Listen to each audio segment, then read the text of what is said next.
भगवान पशुपतिनाथ की जय। आज के इस प्रोग्राम की आयोजक इंटरनेशनल वैदिक एस्ट्रोलॉजी फेडरेशन की chairman iron lady Divya ji, आपको बहुत बहुत बधाई।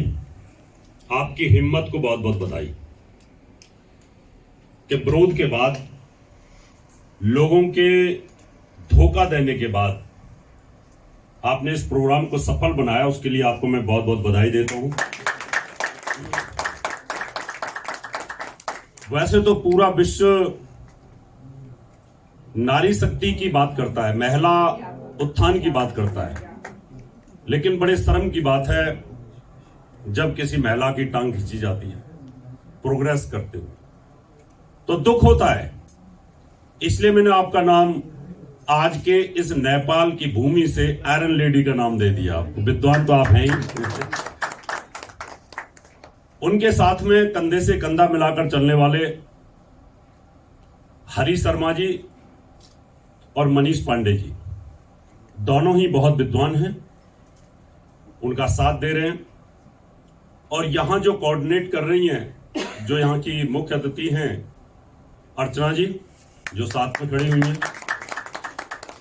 मंच पर उपस्थित आरजी गुप्ता जी, जिनका संबोधन सबसे पहले आपने सुना, रविचंद्रन जी, दिवाकर शर्मा जी, दिवाकरन जी, और मेरे सामने उपस्थित इस नेपाल और भगवान पशुपतिनाथ की भूमि पर उपस्थित सभी विद्वान बंधुओं, भारत के प्रत्येक राज्य से आए हुए जितने भी हमारे यहाँ पर ज्योतिषीगण हैं, उन सबको मैं बहुत बहुत धन्यवाद देता हूँ। और जो नेपाल से आए हुए जो लोग हैं, उनको भी मैं बहुत बहुत धन्यवाद देता हूँ। आपने जो यहाँ पर सम्मान दिया नेपाल की भूमि पर, उसके लिए भी मैं आपका आभार व्यक्त करता हूँ। यहाँ पर जो राज शर्मा जी हैं, राज जी, जो इस प्रोग्राम को मैनेज कर रहे हैं, जिन्होंने, उनकी टीम ने जो एयरपोर्ट पे भव्य स्वागत किया, वो पूरी दुनिया में फैल गया, उसके लिए भी आपको बहुत बहुत बधाई देता हूं।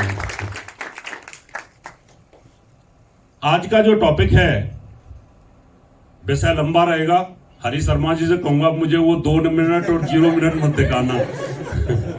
मुझे जब लगेगा तब मैं अपने आप ही बैठ जाऊंगा, क्योंकि इनकी 0 से और 2 मिनट से डर लगता है। मैं बहुत विद्वान आदमी हैं, मैं इनका बहुत आदर करता हूं। साथियों, अभी मैं शर्मा जी, गुप्ता जी से बात कर रहा था, और गुप्ता जी कह रहे थे कॉर्पोरेट के अंदर इसकी बहुत आवश्यकता है। ये सच है कि एस्ट्रोलॉजी एक साइंस है, और आज का जो यहां टॉपिक भी लिखा हुआ है, what are the key aspect of behind astrology, इसी से मिलता जुलता मैं आज का लेक्चर रखूंगा। मैं चाहता तो ये था कि भगवान शिव की इस भूमि पर कुछ नई चीजें देता, लेकिन अब टॉपिक ऐसा है तो उसी के इर्द गिर्द बोला जाएगा। जी थोड़ा सा वो भी चलेगा। ठीक है। पहली बात, एस्ट्रोलॉजी कैसे काम करती है? एस्ट्रोलॉजी है क्या? क्या ये अंधविश्वास है? बहुत सारे लोग फॉरेन कंट्रीज के अंदर इसको मानते नहीं है, और हिंदुस्तान के अंदर भी ऐसे लोग हैं जो नहीं मानते, और बहुत सारे तो ऐसे लोग हैं जो भगवान को ही नहीं मानते। तो जो ना मानने वाले हैं वो तो इसको सोचते नहीं है। लेकिन अगर मैं ये कहूं कि ये एक मोबाइल सेट है, ये कैसे बात करता है, मैं कहूं कि इसके अंदर कोई भूत है, इसके अंदर कोई प्रेत है, ये कैसे बात करता है? ये किसी से जुड़ा हुआ नहीं, किसी तार से जुड़ा हुआ नहीं है, लेकिन फिर भी बात कर रहा है। ये कैसे बात करता है? इसके पीछे का क्या विज्ञान है? इसके पीछे का विज्ञान को जानता है वैज्ञानिक, क्योंकि वो इस चीज का एक्सपर्ट है। उसको पता है कि उसने अंतरिक्ष में एक सैटेलाइट लगाई हुई है, सैटेलाइट का संबंध उसको पता है कि टावर के साथ है, और टावर के ऊपर भी उसने एक ऐसे इंस्ट्रूमेंट लगाए हैं कि उसका संबंध इस मोबाइल के साथ है, और मोबाइल के अंदर भी एक ऐसा प्रोसेसर लगा रखा है, उसके दिमाग के साथ ये जुड़ा हुआ है, तो काम करता है लेकिन दिखाई नहीं देता। ये मोबाइल कैसे काम कर रहा है? विजिबल नहीं है लेकिन इफेक्टिव है। यही कंसेप्ट हमारे दिमाग के साथ जुड़ा हुआ है। मैं अब जो स्पीच दे रहा हूं, क्या मेरे पास कोई रिकॉर्डर लगा हुआ है, कोई सीडी या कोई पेन ड्राइव या कुछ लगा हुआ है मेरे दिमाग में? कुछ नहीं है। लेकिन मैं बोल रहा हूं। ये बोल कैसे रहा हूं मैं? ये कंसेप्ट है एस्ट्रोलॉजी का, ये कंसेप्ट है ज्योतिष का। यहां से हम शुरुआत करेंगे कि ज्योतिष कैसे काम करती है। ज्योतिष के अंदर दो प्रकार का विज्ञान है, एक परा, एक अपरा। अपरा जो दिखाई दे रहा है, ये मोबाइल सेट दिखाई दे रहा है, ये टेक्निकल है, मैकेनिकल है, इलेक्ट्रॉनिकल इसके अंदर सिस्टम जुड़े हुए हैं, लेकिन कैसे काम कर रहा है वो विजिबल नहीं है, उसको बोलते हैं पराविज्ञान।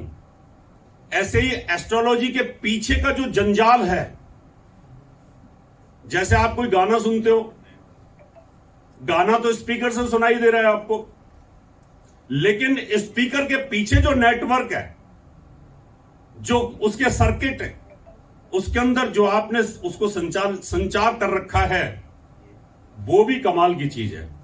ऐसे जो हमारा दिमाग है ना,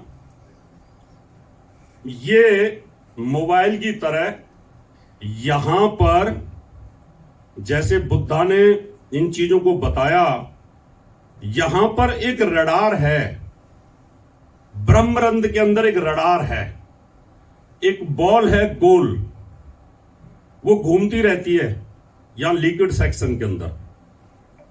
और ये हमारे 7 प्लेनेट हैं,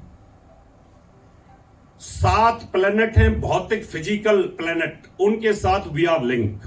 यहां पर उनकी जैसे गति चलती है, जिस स्पीड से वो चलते हैं, उस स्पीड से हमारी वॉइस, हमारी सोचने की क्षमता, हमारे काम करने की क्षमता, हमारी मेमोरी, वो वर्क करती है।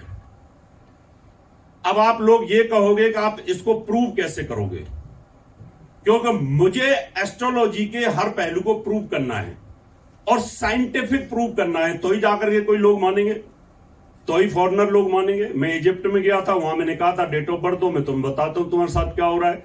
तो वहां के जो राजदूत थे, वहां के गवर्नर थे, वो हैरान हो गए। वो तो मुस्लिम थे, उन्होंने कहा कमाल की बात है, ये तो कैसे बता देते हो आप। तो एस्ट्रोलॉजी को प्रूव करने का तरीका मैं आज आपको बताऊंगा, इसके पीछे कैसे काम करता है वो भी बताऊंगा। एक मुर्गी का अंडा लीजिए, मुर्गी का अंडा लो, उसके ऊपर मुर्गी को कभी बिठाओ कभी हटा दो, 2 दिन बैठा दो, 2 दिन उसको बैठा दो। वो जो अंडा है ना, उसके अंदर जो बच्चा डेवलप होगा वो आधा अधूरा होगा, वो बच्चा ढंग से डेवलप नहीं हो सकता। क्यों नहीं हो सकता? क्योंकि उसको प्रॉपर हीट नहीं मिली। अगर उसको प्रॉपर मुर्गी हीट देती ऐसे, तो बड़ा तंदुरुस्त होता। इसका मतलब मुर्गी की हीट, मुर्गी की रेडिएशन, मुर्गी की तरंगें उस अंडे के अंदर जाती हैं और उस अंडे को डेवलप करती हैं। यह साइंटिफिक प्रूवन है, इसमें कोई चेंज नहीं कर सकता। आप तो विद्वान बैठे, गुप्ता जी, इसको कोई डिनाई नहीं कर सकता। इसका मतलब कि अगर मुर्गी अंडे को अच्छे से हीट देती है तो उसमें बच्चा होता है। अगर वो उसमें हीट ही ना दे तो बच्चा नहीं बनेगा, क्योंकि बच्चे का विकास नहीं होगा। This is the same concept with our body. 9 महीने हम मां के गर्भ में रहते हैं और ऊपर से ग्रहों की किरणें आती हैं और गर्भ के अंदर वो ग्रहों की किरणें डेवलप करती हैं बच्चे को। ध्यान से सुनना, 9 महीने बच्चा गर्भ में रहता है, उसका विकास होता है और उसका विकास मुर्गी की तरह नहीं होता कि मुर्गी बैठेगी तो बच्चा तंदुरुस्त होगा। उसका विकास होता है जो हमारे 7 ग्रह हैं उनकी किरणों से हमारा डेवलपमेंट होता है। इन द यूनिवर्स अगर कोई ग्रह नियर टू अर्थ है, अगर कोई ग्रह उस मां के गर्भ के नजदीक है, तो related part of the body उस बच्चे का बड़ा स्ट्रांग हो जाए। यानी 7 ग्रह, 7 ग्रह में से कोई ग्रह बहुत अच्छी अवस्था में चल रहा हो, फुल रेडिएशन के साथ चल रहा हो, फुल पावर के साथ तरंगे दे रहा हो, तो हमारी बॉडी के अंदर जब बच्चे के पार्ट्स बनते हैं, बॉडी का डेवलपमेंट होता है, उस समय बॉडी को ग्रह प्रभावित करते हैं, लेकिन दिखाई नहीं देता। दिखाई नहीं देता। भाई मां के गर्भ में बच्चा है, किसको दिखाई दे रहा है? किसी को नहीं दिखाई दे रहा। लेकिन ज्योतिषी की आंखें, ज्योतिषी का ध्यान बता रहा है कि ये जो बच्चा गर्भ में पल रहा है, ये अंधा पैदा होगा। ये द्वापर में विज्ञान था। वेद व्यास ने बता दिया था धृतराष्ट्र पैदा होगा। और जो ये बच्चा पल रहा है, ये पेट का रोगी होगा, और जो वो बच्चा पल रहा है, वो महात्मा विदुर होगा। इसका मतलब उस समय वेद व्यास को इस बात का एहसास था कि कौन सी लगन में संभोग हुआ, कौन सी लगन में क्या क्या स्थितियां रही, तो उन्होंने कैलकुलेशन करके बता दिया। आप भी बता सकते हो, हम भी आज की डेट में बताते हैं कि जो गर्भ के अंदर जो बच्चा पल रहा है, ये अपंग होगा। हम जो बता देते हैं कि जो बच्चा आज आपके गर्भ के अंदर है, ये बड़ा बुद्धिमान होगा और ये एथलेटिक्स होगा। गुप्ता जी कह रहे थे कि कॉर्पोरेट हाउस में इसकी बहुत जरूरत है। बिल्कुल जरूरत है। अगर बच्चा 9 महीने गर्भ के अंदर है और यूनिवर्स के अंदर अगर औद्योगिक ग्रह, टेक्निकल प्लैनेट अंतरिक्ष में चल रहे हैं, तो हम बोल देंगे कि ये बच्चा जो है ना, ब्रेन का इंटेलिजेंट होगा, बड़ा जबरदस्त इंटेलिजेंट होगा, और ये जो बहुत बड़ा इंडस्ट्रियलिस्ट बनेगा। बता सकते हैं। तो एस्ट्रोलॉजी की शुरुआत गर्भ धारण के समय से होती है। At the time of conception से शुरुआत हो जाती है इसकी, और वहीं से ये चालू शुरू हो जाती है। पहले महीने, दूसरे महीने, तीसरे महीने, चौथे महीने, 5वें महीने, छठे महीने, कौन कौन से ग्रह कितनी रश्मियां, कितनी तरंगे, कितनी रेडिएशंस दे रहे हैं गर्भ को, उसी प्रकार से उस बच्चे का डेवलपमेंट होना शुरू हो जाता है। और ज्योतिषी ये लिख देता है कि ये जो स्त्री जा रही है, इसके गर्भ के अंदर जो बच्चा पल रहा है, ये बहुत बड़ा पहलवान बनेगा, बहुत बड़ा क्रिकेट स्टार बनेगा, बहुत बड़ा बुद्धिजीवी बनेगा, क्योंकि उस समय उस तरह के प्लेनेट चल रहे होते हैं।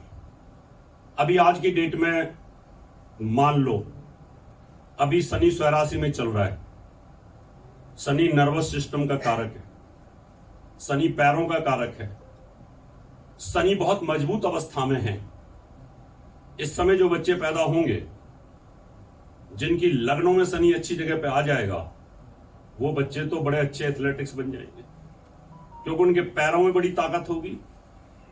और जैसे ही शनि कमजोर अवस्था में आएगा, अस्त होगा, उस समय हम बोल देंगे कि इस समय शनि अब अस्त होने वाला है, और जब शनि अस्त होगा तो ये बच्चा पैरों से कमजोर हो जाएगा, यानी कहीं ना कहीं उसको तकलीफ आ जाएगी। तो एस्ट्रोलॉजी जो हमारी होती है, इसका जो पराविज्ञान का विषय है, जो दिखाई नहीं देता, वो हम लोग बताते हैं। वो ज्योतिषी लोग इसकी कैलकुलेशन करते हैं, और वो कैलकुलेशन की शुरुआत गर्भ के समय से ही हो जाती है। अभी ये कैसे तय करोगे पैदा होने के बाद कि ये बच्चा धीरूभाई अंबानी बनेगा, अमिताभ बच्चन बनेगा, विराट कोहली या कपिल देव बनेगा, नरेंद्र मोदी बनेगा, लता मंगेशकर बनेगा? क्या बनेगा? ये कैसे तय करोगे आप? ये ज्योतिषी को ही तय करना होता है। जिस समय बच्चा गर्भ से बाहर आया, जिस समय वो गर्भ से बाहर आया, उस समय अंतरिक्ष के अंदर जितने भी ग्रह चल रहे थे, उन ग्रहों ने सबसे ज्यादा पावरफुल किस ग्रह ने उस बच्चे को प्रभावित किया, और जैसे उसने प्रभावित किया, वही कैलकुलेशन हम कर लेंगे कि इस बच्चे को सबसे ज्यादा सूर्य ने प्रभावित कर दिया है, तो इसका मतलब ये बच्चा राज सत्ता को भोगेगा। अभी शुक्र स्वराशि का आ गया, अभी कल ही आया है। अब शुक्र स्वराशि का आ गया, ये 29 दिन रहेगा। स्वराशि में राजयोग बना करके बैठा है। अब ये 12 जगह पे बैठने के लिए फ्री है, क्योंकि 12 लगने होंगी। अगर मान लो ये लगन के अंदर ही आ गया तो हम बोलेंगे बड़ा खूबसूरत होगा, ये बहुत अच्छा मॉडल हो सकता है, बहुत अच्छा पैसे वाला हो सकता है, बहुत ही खूबसूरत शानदार धन दौलत से ये बच्चा कहीं ना कहीं पावरफुल स्थिति में होगा, क्योंकि वो लगन का ही लॉर्ड हो गया है। और साथ में उस पर गुरु की दृष्टि है, तो ये विनोद खन्ना जैसा भी हो सकता है कि भाई फिल्म स्टार बना, गुरु की दृष्टि थी, बाद में ओशो का चेला बन गया, धर्म के चित्र में चला गया, ऐसा भी हो सकता है। यही अगर मान लो दूसरे भाव की तरफ शुक्र आ जाए तो हम बोलेंगे कि ये व्यक्ति 70 साल का भी ना 40 साल का लगेगा। उसका जो चेहरा है ना इतना क्यूट हो जाएगा हेमा मालिनी की तरह कि उम्र का ही पता नहीं चलेगा कि कितने साल की है, रेखा का पता नहीं चलेगा कितने साल की है, क्योंकि फेस को रिप्रेजेंट कर रहा है। इसी प्रकार से अगर वो कैरियर के घर में आ जाए तो व्यक्ति बहुत उच्च कोटि का कलाकार बनेगा, फिल्म कलाकार बन सकता है, संगीत प्रेमी हो सकता है, और साथ में किसी और ग्रह की कंजक्शन हो तो संगीतकार भी हो सकता है। अब संगीतकार में तो भिन्न भिन्न प्रकार के संगीतकार हो जाते हैं। एक फिल्म संगीत के हो गए, एक आपके धर्म के गाने हो गए अनुराधा पौडवाल की तरह। बृहस्पति की दृष्टि है तो आदमी संगीतकार के साथ साथ इस तरह से भी हो सकता है। तो जो ग्रह इस समय पर सबसे ज्यादा पावरफुल स्थिति में होगा उस बच्चे के बारे में हम लिख सकते हैं या हम उसको डिजाइन कर सकते हैं।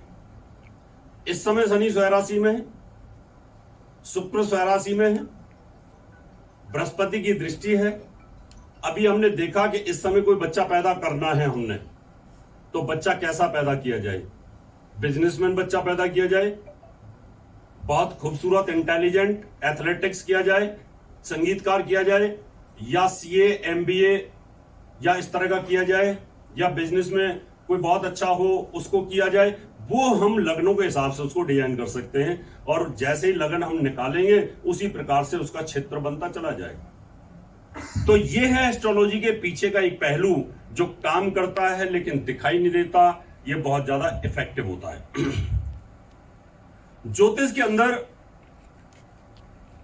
जब ग्रह हमारे शरीर को प्रभावित करते हैं तो हमारा 9 महीने के अंदर जो 7 महीने रहते हैं, इन 7 महीनों के अंदर जिस ग्रह की सबसे ज्यादा रेज 7 महीने में आ जाएगी वही चीज आपकी मजबूत हो जाएगी। मान लो इस समय शुक्र का प्रभाव बहुत ज्यादा है और 7वां महीना चल रहा हो किसी का और 7वें महीने में डिलीवरी हो जाए, तो वो शुक्र से प्रभावित हो जाएगा, वो बृहस्पति से प्रभावित हो जाएगा, वो शनि से प्रभावित हो जाएगा।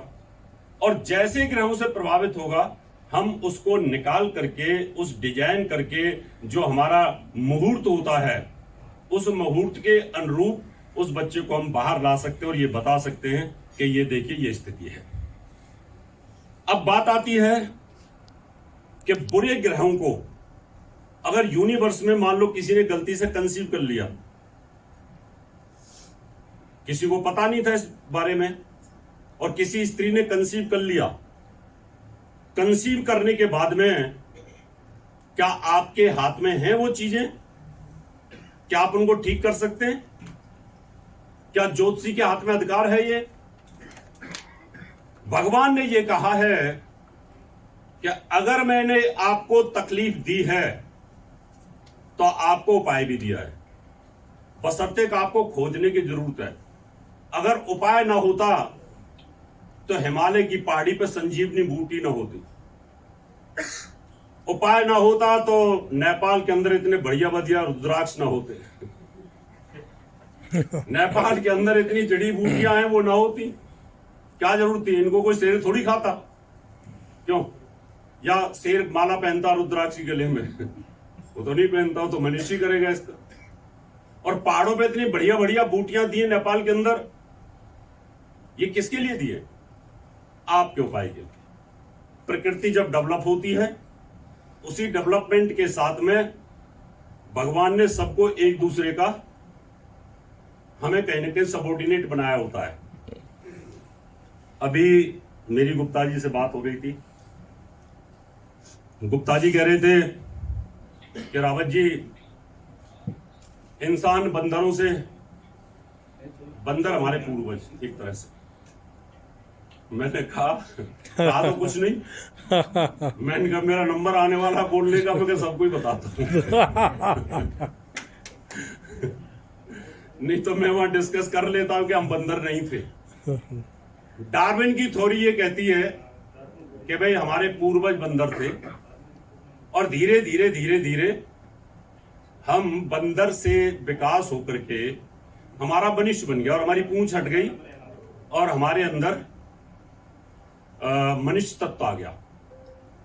डार्विन की थ्योरी को मैंने नकार दिया था टोटल, और मैं बहस करने के लिए हर वर्ल्ड के हर साइंटिस्ट से तैयार था, और मेरी बहुत बड़ी बड़ी बहसें हुई हैं हर कंट्री के अंदर, उनके वैज्ञानिकों से, ऑस्ट्रेलिया के वैज्ञानिकों से, जर्मनी के वैज्ञानिकों से।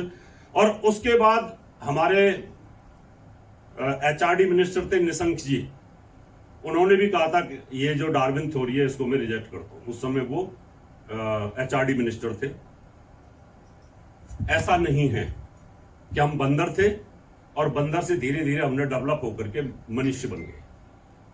84 लाख योनियां एक साथ पैदा होती हैं। क्या होती हैं?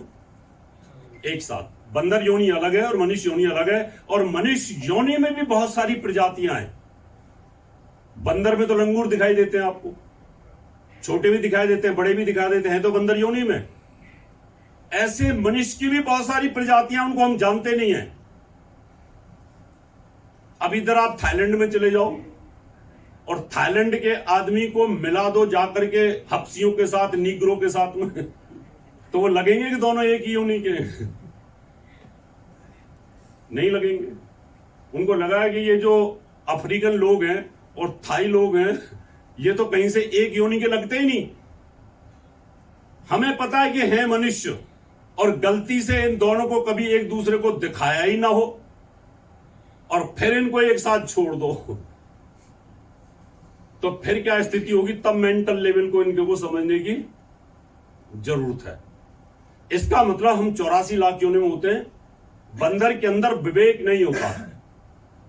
ये 4 तत्व के प्राणी होते हैं, हम 5 तत्व के प्राणी हैं। कुछ 2 तत्व के प्राणी होते हैं, कुछ 1 तत्व के प्राणी होते हैं। एक तत्व बढ़ता है तो जीवन आता है, और एक तत्व कम होता है तो जीवन खत्म हो जाता है। मनुष्य पूर्ण 5 तत्व का प्राणी है। इसमें एयर एलिमेंट के परमाणु ये सब एक साथ होते हैं, और हम सब एक दूसरे के साथ अंतःकरण के साथ जुड़े होते हैं। इसलिए हमारा कोई विकास नहीं हुआ। हम मनुष्य पैदा हुए थे, और अगर मनुष्य पैदा ना होते तो महाभारत के टाइम पे जब दुर्योधन ने भगवान कृष्ण को अरेस्ट करने की कोशिश की, पकड़ने की कोशिश की, तो उन्होंने कई कृष्ण बना लिए।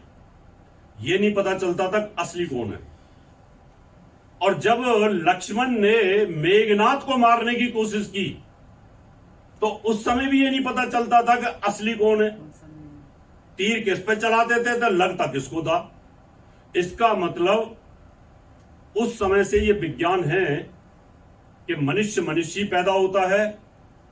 मनुष्य के लिए प्रकृति ने, भगवान ने बहुत सारी चीजें बनाई हैं। हमारी 5 इंद्री बनाई हैं, जानवरों की इंद्री अलग बनाई हैं। उनके खाने पीने की शोध उनकी नाक बताती है, हमारे खाने पीने की नाक और जीभ बताती है। हम जीभ से थोड़ा सा टेस्ट कर लेते हैं तो हम थूक देते हैं, अरे नहीं ये तो बासा हो गया, ये तो खराब है ना। हमारी नाक स्मेल बता देती है। ऐसे जानवरों की भी जो नाक है वो भोजन बताती है। तो हम 84 लाख योनियों में एक दूसरे के साथ इंटरलिंक होते हैं। अभी जैसे कुछ हिरणों का झुंड हो और हिरणों ने कभी भी शेर की आवाज न सुनी हो, और वहां पर एक आवाज रिकॉर्ड करके एक वहां पर आप टेप रिकॉर्डर लगा दो, स्पीकर लगा दो और दहाड़ सुना दो शेर की, सारे हिरण भाग जाएंगे। उन्होंने कभी सुनी नहीं दहाड़, लेकिन उनके सबकॉन्शियस में, उनके हिरणों के चित्त में वो आवाज संचित होती है जिसकी वजह से उनको भय पैदा होता है। मनुष्य को भी भय पैदा होता है कुछ चीजों से, जानवरों को भी भय पैदा होता है। तो डार्विन थ्योरी जो कहती है वो गलत है। हम 84 लाख एक साथ लोग पैदा होते हैं और एक साथ हमारे जीवन की शुरुआत होती है। अगर ऐसा ना होता तो शेर कब पैदा हुआ? डार्विन ने ये नहीं बताया शेर कब पैदा हुआ, और शेर के साथ और क्या पैदा हुआ। अब शेर पैदा हुआ तो शेर के साथ भोजन भी पैदा हुआ होगा। उसका घास तो खाता नहीं होगा, या चीकू खाता था शेर पहले, या धीरे धीरे उसने जानवरों को पकड़ना शुरू किया। डार्विन ने ये नहीं बताया। डार्विन ने यह भी नहीं बताया कि बिल्ली पैदा हुई तो उसका भोजन कहां पैदा हुआ, गाय भैंस पैदा हुई तो उनका भोजन कहां पैदा हुआ, और वो कैसे पैदा हुई। विज्ञान है, कल्पनाएं करता है, लिखता है।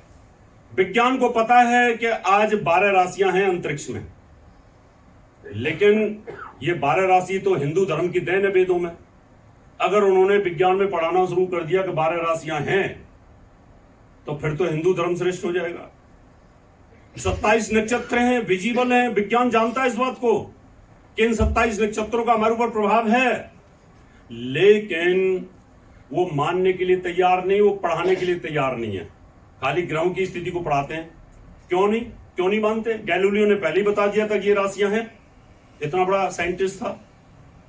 इसका मतलब ये रहा कि कुछ चीजें ऐसी आती है हमारे जीवन में जिनको लोग मानते नहीं है।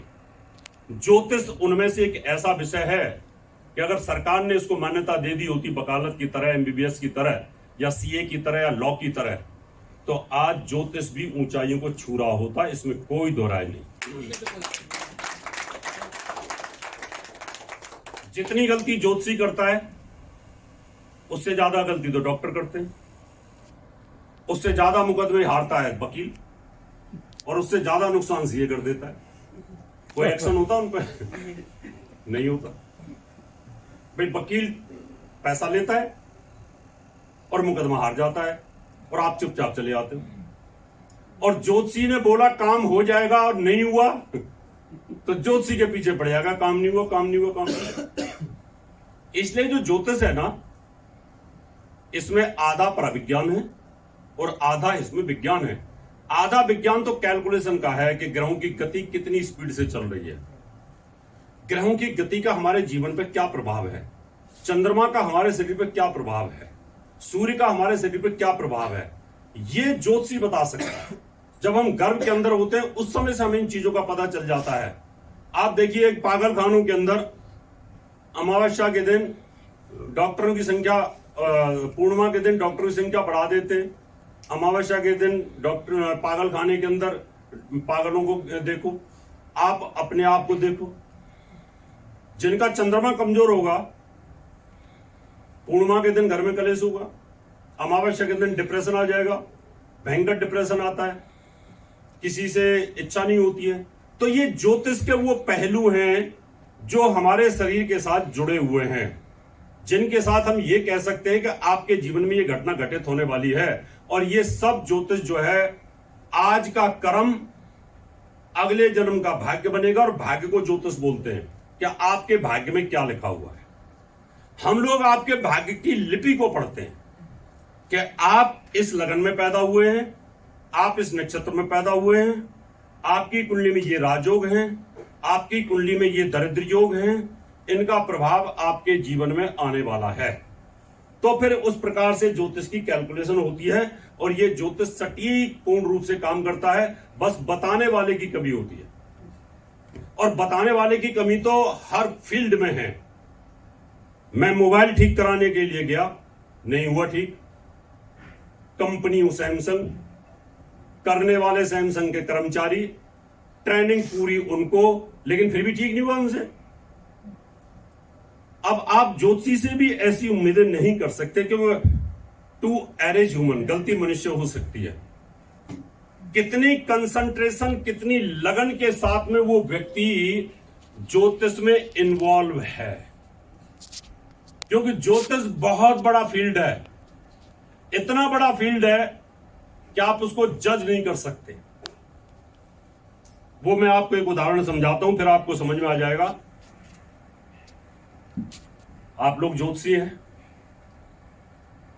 अभी यहां पर एट रैंडम 1-1, 2-2 मिनट के अंतर पर 30 बच्चे पैदा होते हैं। 30 बच्चे पैदा होते हैं और 30 बच्चों का टाइम अप्रोक्सीमेट आज ही का है। आज ही के टाइम के अंदर इन 30 बच्चों का स्वभाव क्यों वेरिएट कर जाएगा? अभी एक बच्चा यहां पैदा हुआ, थोड़ी देर के बाद में एक बच्चा आगे पैदा होता है, वहां पर चंद्रमा की गति चेंज हो जाती है। फिर थोड़ी देर में एक बच्चा पैदा होता है, वहां चंद्रमा की गति चेंज हो जाती है। सूर्य उदय होता है, उस समय हम आंखों से देख सकते हैं। थोड़ा 1 घंटे बाद में थोड़ा थोड़ा ऐसे ऐसे करके देखते हैं, और 2 घंटे बाद हम सूर्य को ऐसे नहीं देख सकते, फिर हम शाम को देख सकते हैं थोड़ा थोड़ा। इसका मतलब कोई भी ग्रह जब हमारे ब्रेन को प्रभावित करता है फुल डिग्री के ऊपर, फुल रोशनी के ऊपर, उस समय हमें अच्छा या बुरा होने का योग बनता है। अगर कोई बुरा ग्रह हमारे ऊपर पूरा बुरा प्रभाव डालता है तो फिर उस समय हमारे साथ बहुत बुरा होगा, और उस समय पर कोई अच्छा ग्रह पूरा प्रभाव डालता है तो हम ये कह सकते हैं कि आप आज या कल में आपको होम मिनिस्ट्री में कोई ना कोई पद दे दिया जाएगा, या आपका ट्रांसफर अच्छी जगह पर हो जाएगा, या आप ऐसे कर सकते हो। तो ज्योतिष डिग्री, ग्रह की गति, उससे हमारे ब्रेन को चलाती है। जब हमारे ऊपर जिस ग्रह की दशा चलती है वो ग्रह हमसे दूर चला जाता है गोचर में, तो उस समय हमारा नेटवर्क फेल होना शुरू होता है। जैसे कि हम नेपाल में आए, आकर के दिल्ली का नेटवर्क यहां पर फेल हो गया, तो दूसरा नेटवर्क लेना पड़ा, धीरे धीरे धीरे धीरे फेल होना शुरू हो गया। ऐसे हमारा ब्रेन जब दूर होना शुरू होता है उस ग्रह से, तो हमें डिप्रेशन आना शुरू होता है, और भयंकर डिप्रेशन आता है। और जब बिल्कुल दूर चला जाता है तो हमारे दिमाग में आता है कि सुसाइड कर ले, अब जी नहीं सकते। और ज्योतिषी उसको यह बता देता है कि आज से इतने दिन बाद यह व्यक्ति सुसाइड करेगा, या इतने दिन बाद इस व्यक्ति का तलाक हो जाएगा। 1 हफ्ते में तलाक हो गया तो हो गया, नहीं तो फिर तलाक नहीं होगा। ये ऐसी घटनाएं हैं जीवन की जिनको ज्योतिषी बखूबी एक एक चीज के बारे में हमें जानकारी देता है, और हमें बिल्कुल क्लियर कट बताना शुरू करता है कि जीवन में ये आधार है ज्योतिष का। ग्रहों के अंदर ज्योतिष के पीछे एक काम और करता है। हम आपस में जो मित्रता और शत्रुता होती है ना, हमें एक दूसरे के प्रति प्यार और नफरत होती है, वो भी ग्रहों का प्रभाव है। ये जो ग्रह अंतरिक्ष में घूम रहे हैं ना, आप ये मत सोचो कि साधारण घटना है, ये तो घूमते रहेंगे। अगर हमने इसको एस्ट्रोनॉमी के हिसाब से साधारण घटना देखते हो, साधारण घटना नहीं है ये। इन ग्रहों में भी मित्रता और शत्रुता है, और जिन ग्रहों में मित्रता शत्रुता है उन ग्रहों से जो व्यक्ति यहां पर लिंक है वो आपस में यही दोस्त हो जाएंगे, यहां पर भी दोस्त हो जाएंगे। और अगर इन ग्रहों में शत्रुता है तो यहीं पर आपस में एक दूसरे को दुश्मनी पैदा हो जाती है। यह ज्योतिष के पीछे का बहुत बड़ा पहलू है, जो पूरा संसार मित्रता और शत्रुता में जुड़ा हुआ है। हम ये सोचते हैं कि देखो कितना एटीट्यूड है इस आदमी में, लेना नहीं मेरा देना नहीं, सुनील जी से, क्योंकि सुनील जी ध्यान के साथ सुन रहे है ना। अब इनसे कोई लेना या देना नहीं, लेकिन इनके ऊपर चलने वाला ग्रह और मेरे ऊपर चलने वाला ग्रह एक दूसरे के एनिमी है। क्या है? तो इनकी ऑरा और मेरी ऑरा एक दूसरे से टकराएगी, और जब ये देखेंगे मेरे को, मैं बड़ा एटीट्यूड में देख रहे हैं बेकार आदमी है। ये बोलेंगे देखो रावत जी को, ये देखते नहीं मेरी तरफ, ये भी एटीट्यूड में, और हम दूर दूर हो गए। किसने किया? हमें ग्रहों ने कर दी। क्लास के अंदर 100 स्टूडेंट होते, ऐसी दोस्ती होती है कईयों में तो कि शादी तक कर लेते हैं, और कईयों में ऐसी दुश्मनी होती है कि छुरे चलते हैं। इतना बुरा हाल होता है कि क्लास में एक दूसरे को छुरा मार देते हैं, जबकि क्लास तो सबके लिए बराबर है। पिता पुत्र, मां बेटी, भाई बहन, इनका समन्वय कैसा रहेगा, यह ज्योतिष से पता चलेगा। आप ये चाहते हो आपका बेटा आपसे बहुत प्यार करे, जिंदगी भर दोस्त की तरह रहे, तो आपको बेबी डिजाइन करना पड़ेगा अश्वत्थामा की तरह। अश्वत्थामा को डिजाइन किया द्रोणाचार्य ने। बाप बेटे में बड़ी गहरी दोस्ती थी, एक दूसरे को उन्होंने शिक्षा दी, अश्वत्थामा को सारे धनुष वगैरह सिखा दी। आप चाहते हो मेरा शिष्य मेरी तरह ऊंचाइयों को छुए, तो ज्योतिष की बैकग्राउंड में ये काम करते हैं प्लैनेट।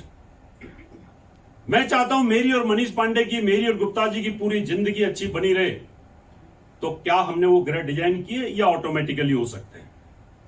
वो कैसे? मान लो आपने एक पुत्र कंसीव किया, और जब उसका डिलीवरी का टाइम आया, आपने देखा कि जो मेरा ग्रह नक्षत्र है और मेरे बेटे का ग्रह नक्षत्र और राशि मित्र हैं। क्या हैं? मित्र हैं। तो बाप बेटे में जिंदगी भर दोस्ती बनी रहेगी।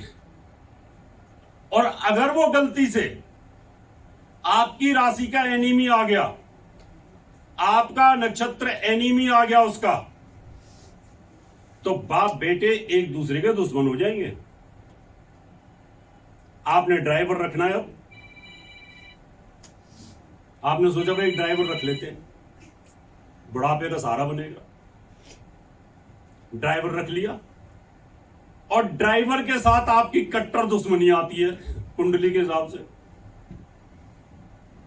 कट्टर दुश्मनी यानी ड्राइवर की राशि सिंह और उनकी आ गई मकर या कुंभ शनि की।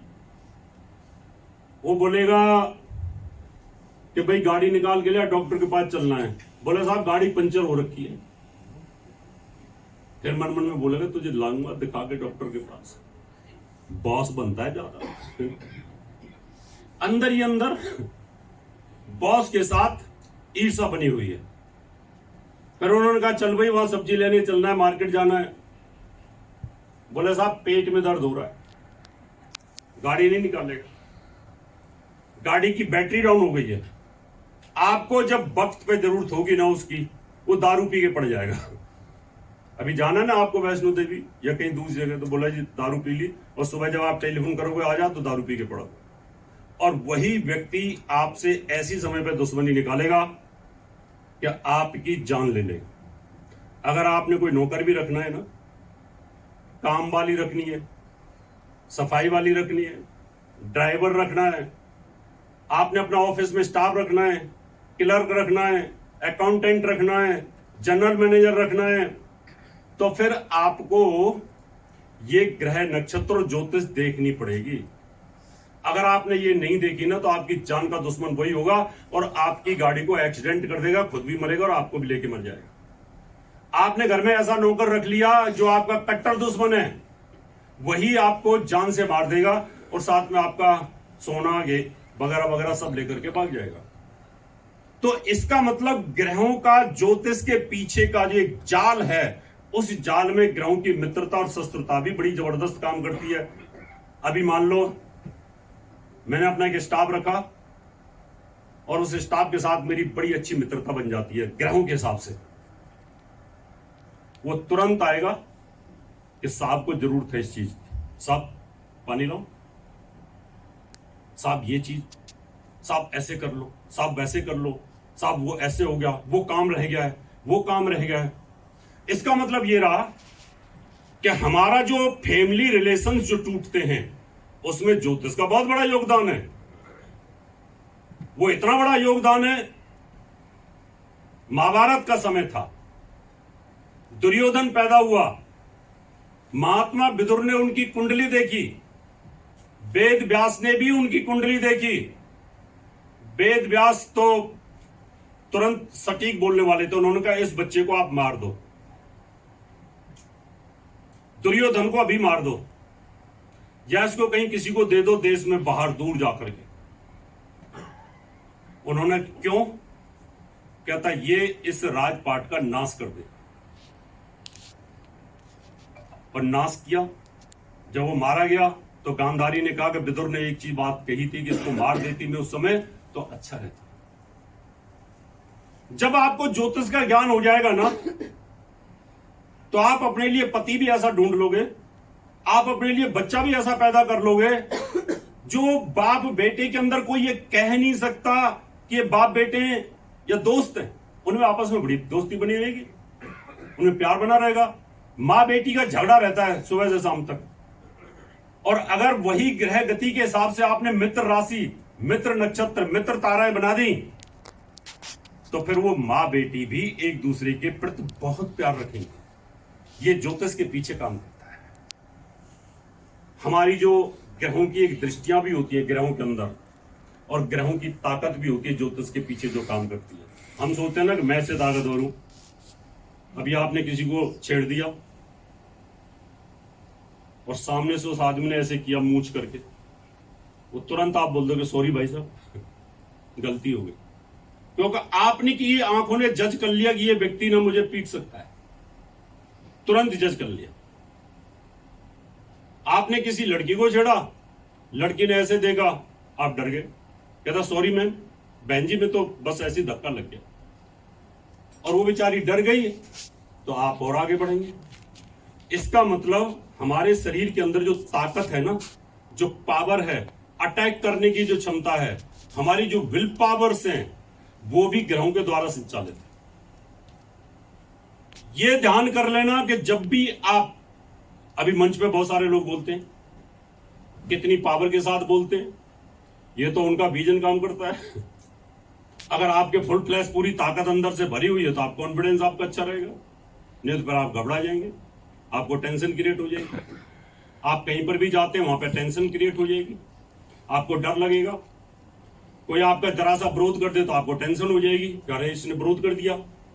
तो ज्योतिष एक ऐसा विज्ञान है जो रेडिएशन का, तरंगों का, रश्मियों का विज्ञान है, जो ग्रहों के द्वारा हमारे शरीर को प्रभावित करता है। हर ग्रह का नेटवर्क हमारे ग्रह के साथ जुड़ा हुआ है, और कौन से ग्रह का नेटवर्क, कौन से ग्रह की दशा हमारे ऊपर चल रही है, उसी प्रकार से हम बोलते हैं, उसी प्रकार से हम काम करते हैं, और उसी प्रकार से ऊंचाइयों को छूते हैं। तो ज्योतिष इतना गहरा विज्ञान है ऋषियों का दिया हुआ, अगर आप इसको सही तरीके से सीख लेते हैं, सही तरीके से इस पर पूरी पकड़ बन जाती है, तो आप जैसा बच्चा चाहो वैसा डिजाइन कर सकते हैं। चक्रवर्ती राजा भी डिजाइन कर सकते हैं, आप चाहें तो संगीतकार, बड़ा पैसे वाला, सब आपके हाथ में, बशर्ते का आपको इंतजार करना पड़ेगा।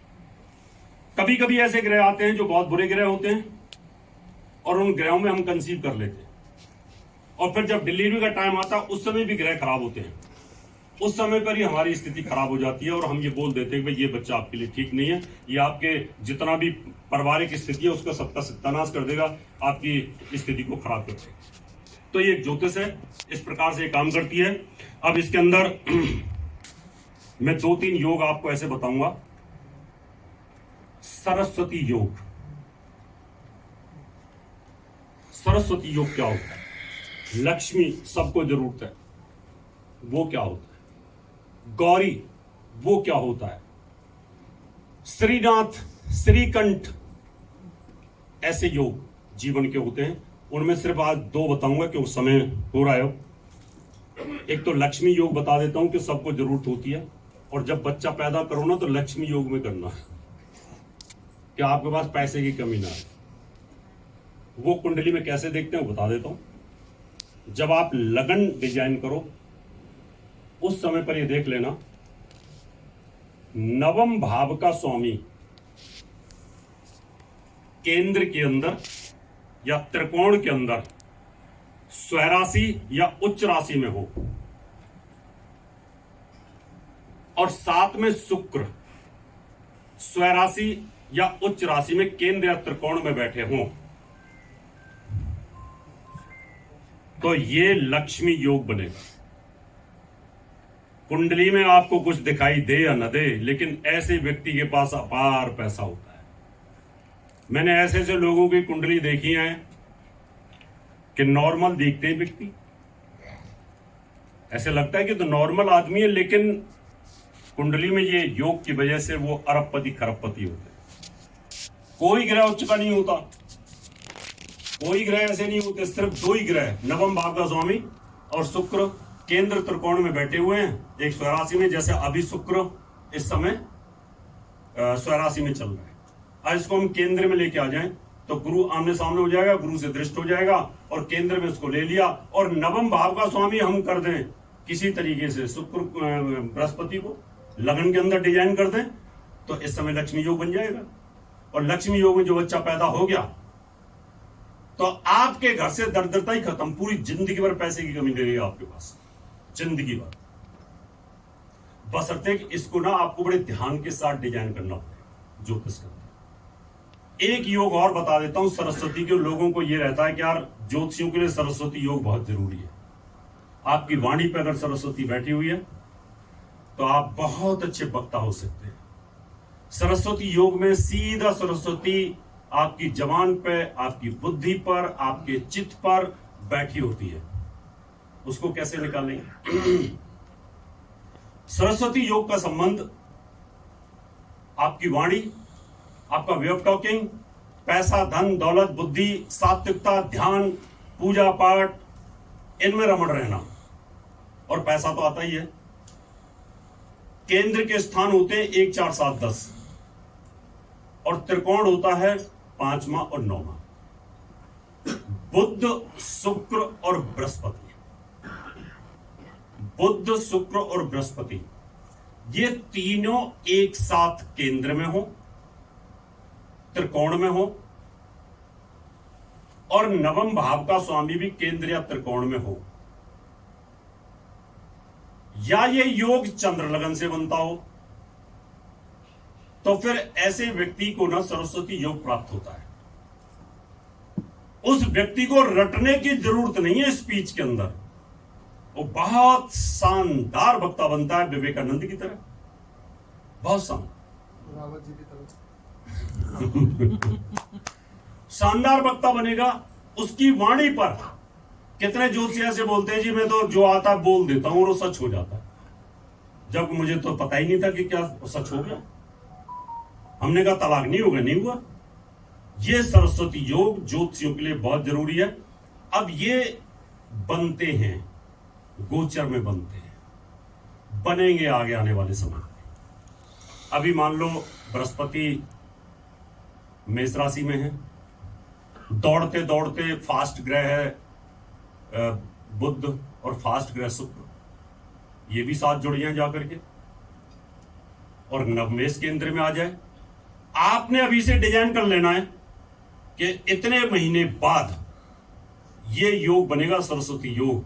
और आज आप बोल दो अपनी पत्नी से या अपनी बेटी की पत्नी से या किसी को भी, जो वट एवर यू वांट, ये बच्चे चाहते हो कि बेटा फलानी तारीख को फलाने समय पर सरस्वती योग बन रहा है, मैं चाहता हूं कि उस समय पर आप डिलीवरी कराइए।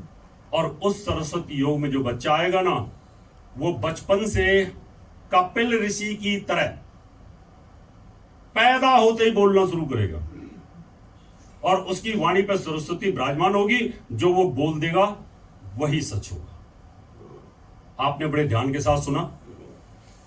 नेपाल की भूमि को प्रणाम, आप सबको बहुत बहुत धन्यवाद। अब किसी को कुछ पूछना है तो आप पूछ सकते हैं, फिर मैं अपनी वाणी को विराम देता हूं। किसी को कुछ भी प्रश्न पूछना है?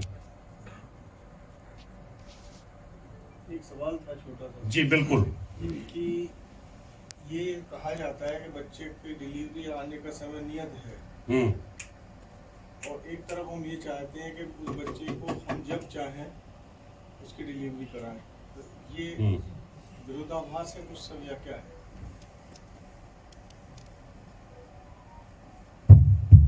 एक नियम है, अंत में यही कहते हैं सारे ऋषि मुनियों ने, अंत में एक ही चीज कही है कि भगवान का ना कोई आदि है ना अंत है। सारे रिसर्च करने के बाद गुप्ता जी जो होना है ना वो पहले से नियत है। क्या है? नियत है। वो लिखा हुआ है पहले से। अगर आपको महान बनना है तो आपके माता पिता मेरे पास आएंगे कि भाई हम ऐसा बच्चा चाहते हैं। अब जिसको,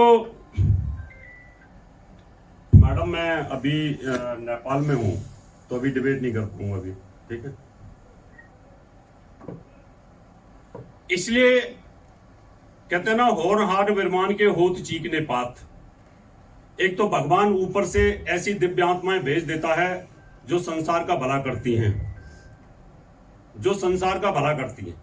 और एक ऐसा होता है कि आपकी कुंडली के अंदर अगर आपके भाग्य में अच्छी संतान लिखी है तो वो गर्भ में जो आत्मा आ जाएगी, आपको भगवान वो बुद्धि देनी शुरू कर देता है कि पूछ लेते हैं।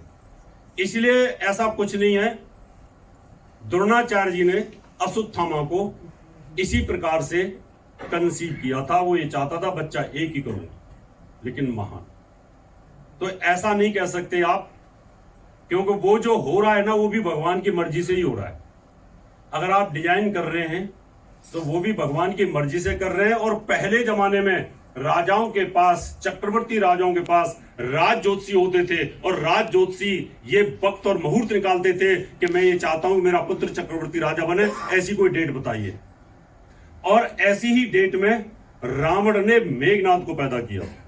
वो ये चाहता था कि मेरा बेटा इंद्रजीत बने, क्योंकि आयुर्वेद का बहुत बड़ा ज्ञाता था। और उसने मंदोदरी को वो दवाइयां दी थी, वो ऐसी चीजें, चंद्रमा की रोशनी के अंदर उसको चंद्रमा का अमृत दिया था जिससे कोई तकलीफ ना हो उसको। तो ये सारी चीजें पहले से तय होती हैं और आदमी को अपने आप ही इंट्यूशन होनी शुरू हो जाती है कि चलो किसी को दिखा लेते हैं, ठीक है? और किसी को। हाँ, नमस्ते। नमस्कार। हमारा ग्रह तो चेंज नहीं हो सकता है ना, पर हम उसका इफेक्ट मिनिमाइज कर सकते हैं और क्या क्या कर सकते हैं? बिल्कुल ठीक, धन्यवाद। बहुत अच्छा प्रश्न किया है कि आपका ग्रह ऊपर से तो जो किरणें आ रही हैं वो तो आ रही हैं, ऊपर से किरणें तो आ ही रही हैं, उसको तो आप कम कर नहीं सकते वहां से तो, क्योंकि भगवान को ये नहीं कह सकते रुक जा। अब आपके पास ये मशीन है, क्या है? ये मशीन है। इस मोबाइल का वॉल्यूम कम बढ़ती कर सकते, ज्यादा दूर से चिल्लाए उसे बैटरी इसकी इस कम कर दो।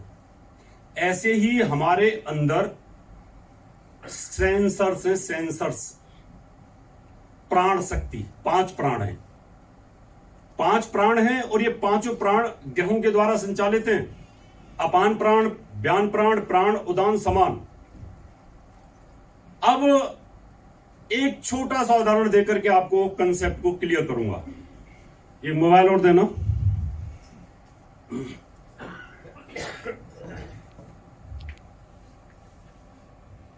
ये 2 मोबाइल हैं। समझो कि 2 बच्चे हैं, इतने बड़े बड़े जितने आप हो, इतनी शकल, इतनी सूरत, इतना ही वेट, ऐसे ही बाल, ऐसा ही चेहरा, इतना ही खूबसूरत, ठीक है? दोनों बच्चे हैं बराबर के, एक जैसी उम्र, 22-22 साल के। इन दोनों के कपड़े उतार के नेपाल की सड़क पर रात को सुला दूं जब -डिग्री टेम्परेचर चल रहा हो, 0 में,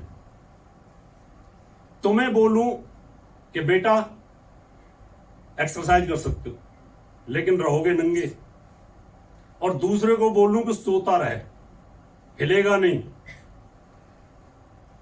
-डिग्री टेम्परेचर दोनों को मारना चाहता है, क्योंकि वो तो माइनस में चल रहा हो, तो दोनों को ही फ्रीज करेगा। आपको मैंने बोल दिया एक्सरसाइज करते रहो, उसको बोला लेटे रहो, पहले कौन मरेगा? ग्रह तो दोनों को ही मारना चाहता था, आप क्यों बच गए? एक्सरसाइज नहीं, आपने अंदर अग्नि तत्व को बढ़ा दिया। क्या कर दिया? ऊपर से ठंड आ रही थी उस वायु तत्व को खत्म करने के लिए शरीर के अंदर ऑटोमेटिक सेंसर है, वहां हमने अग्नि तत्व को बढ़ा दिया। क्या कर दिया? अग्नि तत्व को बढ़ा दिया। नंगे रहने के बावजूद भी हम बच गए और वो व्यक्ति मर गया। ऐसे ही जब ग्रह हमें अपनी गति से प्रॉब्लम क्रिएट करता है तो हमारे अंदर प्राणायाम करने की, मंत्र करने की, दान करने की, पूजा करने की, उपाय करने की विधियां ज्योतिषियों के पास होती हैं। उनको अगर साइंटिफिकली किया जाए तो ऊपर से आने वाले ग्रहों की गति को आप बाईपास कर सकते हैं। क्या कर सकते हैं? बाईपास कर सकते हैं। इसलिए ये साइंटिफिक कर सकते हैं आप। ठीक है? Thank you sir. और किसी को? क्योंकि अब ये प्रोग्राम हिट होने वाला है। हो गया वैसे तो हिट। कोई अगर एक आध प्रश्न अपनी जिज्ञासाएं पूछ लो, फिर मत बोलना कि हमने पूछा नहीं शर्म से, क्योंकि दिल में जिज्ञासा रहती है और ज्योतिषी या धर्मगुरु जो होते हैं वो उनको फिर बहका देते हैं। चलो बहुत बहुत धन्यवाद, और एक बार फिर मेरे साथ जयकारा लगाएंगे। बोलो भगवान पशुपतिनाथ की जय। आप सबको बहुत बहुत धन्यवाद और बहुत बहुत बधाई दिव्या जी को। आपका प्रोग्राम हिट रहा, ग्रोथ के बाद भी हिट रहा। आपके लिए बहुत बहुत तालियां। बहुत बहुत धन्यवाद।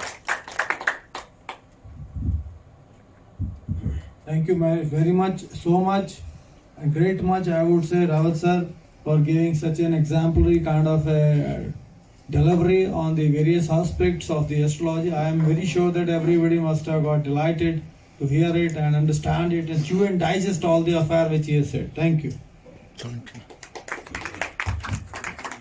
हमने सबने इतने ध्यान से गुरुदेव जी को सुना। अब मैं चाहती हूँ गुरुदेव जी आप थोड़ा सा आगे आ जाइए। हरि शर्मा सर आप भी वहाँ चले जाइए। उसको